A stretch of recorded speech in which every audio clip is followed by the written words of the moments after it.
കഴിഞ്ഞ ദിവസം ഒരാളെ കാണാൻ വേണ്ടി നമ്മൾ പുറപ്പെട്ടില്ലേ, അതിൻ്റെ ബാക്കി യാത്ര കണ്ടില്ലല്ലോ. അറിയാത്ത സ്ഥലത്തേക്കാണ് നമ്മൾ ചോദിച്ചു പോകാൻ പോണത്. സ്ഥലം എത്തിയോ എന്ന് പുറത്തേക്ക് ഇങ്ങനെ നോക്കിക്കൊണ്ടിരിക്കുകയാണ്. പക്ഷെ മനസ്സിലാവാൻ വേണ്ടിയിട്ടൊരു സ്ഥലം പോലെ നമുക്കറിയില്ല. ഇത്രയും കഷ്ടപ്പെട്ടിട്ട് ആരെയോ കാണാൻ പോകണമെന്നല്ലേ. ഇതാ ഇരിക്കുന്നു എൻ്റെ മദശ്രീ. ഒരു ജോലിയുടെ ഭാഗമായിട്ട് അമ്മയും കുറച്ച് ആൾക്കാരും കൂടി വയനാട്ടിൽ നിന്ന് എറണാകുളത്തേക്ക് വന്നതാട്ടോ, ഒരു 3 ദിവസത്തെ ട്രെയിനിങ്ങിന് വേണ്ടിയിട്ട്. അങ്ങനെ അവരെ കണ്ട് അവർക്ക് താമസിക്കാനുള്ള സ്ഥലത്തേക്ക് അവരെ ആക്കി കഴിഞ്ഞിട്ട് അമ്മനെയും കുട്ടി ഞാൻ ഷഡ്ഡപ്പടയിൽ നിങ്ങൾ ഇറങ്ങി. ഇത് അമ്മൻ്റെ കൂട്ടുകാരെയാണ്. അമ്മയ്ക്ക് നന്നായിട്ട് അറിയാം എനിക്ക് അമ്മനെ കണ്ടു കഴിഞ്ഞാൽ എന്തെങ്കിലും ഒരു സാധനം വേണ്ടിയിരുന്നു. അപ്പോൾ അതിന് വേണ്ടിയിട്ട് എന്നെയും കൂട്ടി പോവാണ് കേട്ടോ. അറിയാത്ത സ്ഥലങ്ങൾ ഇങ്ങനെ എക്സ്പ്ലോർ ചെയ്ത് നടക്കണേ ഞങ്ങൾക്കൊരു പുത്തിരിയുള്ള കാര്യമല്ല കേട്ടോ.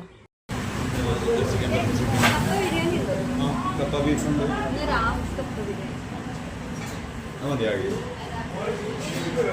ബിരിയാണി വന്നു, നല്ല നാടൻ കപ്പ ബിരിയാണി. ബീഫാണെങ്കിലും ഇട്ടിരിക്കുന്ന മസാലയാണെങ്കിലും കുത്തലും എല്ലാം ഒന്നുമില്ലാതെ നല്ല രീതിക്ക് കഴിക്കാൻ പറ്റുന്നൊരു ഹാഫാണ് പറഞ്ഞെങ്കിലും അത്യാവശ്യം എൻ്റെ വേറെ ധാരാളം ക്വാണ്ടിറ്റി ഉണ്ട്. ഒറ്റയ്ക്കാണ് പോകണമെങ്കിൽ ഹാഫ് മതി. അവരൊന്നും കഴിച്ചില്ല, അവർ എന്നെങ്ങനെ നോക്കിയിരുന്നു. ആരൊക്കെ നിറഞ്ഞു കഴിഞ്ഞപ്പോൾ കൈ കഴുകി നമ്മൾ ഇറങ്ങിട്ടോ. അതിൻ്റെ മോസ്റ്റ് ഫേവറേറ്റ് പാർട്ടീസ് ഇങ്ങനെ സൈഡിൽ നിന്ന് ചിരിച്ചു കൊടുത്താൽ മതി. ബില്ലും പേ ചെയ്ത് നമുക്ക് വേണ്ട മുട്ടായി വാങ്ങി തന്നിട്ട് അവരിറങ്ങിക്കോളും. അങ്ങനെയല്ലേ നമ്മൾ അച്ഛനമ്മൻ്റെ കൂടെ ഒക്കെ പോയി കഴിഞ്ഞാൽ. ഇനി ഇവിടെ നിന്നും ബസ് പിടിച്ചിട്ട് വേണം എനിക്ക് എവിടെയോ എത്താൻ. അങ്ങനെ ചോദിച്ചിട്ട് വേണം തിരിച്ചും പോകാൻ വേണ്ടിയിട്ട്. വന്ന വഴിയല്ല തിരിച്ചു പോണത്.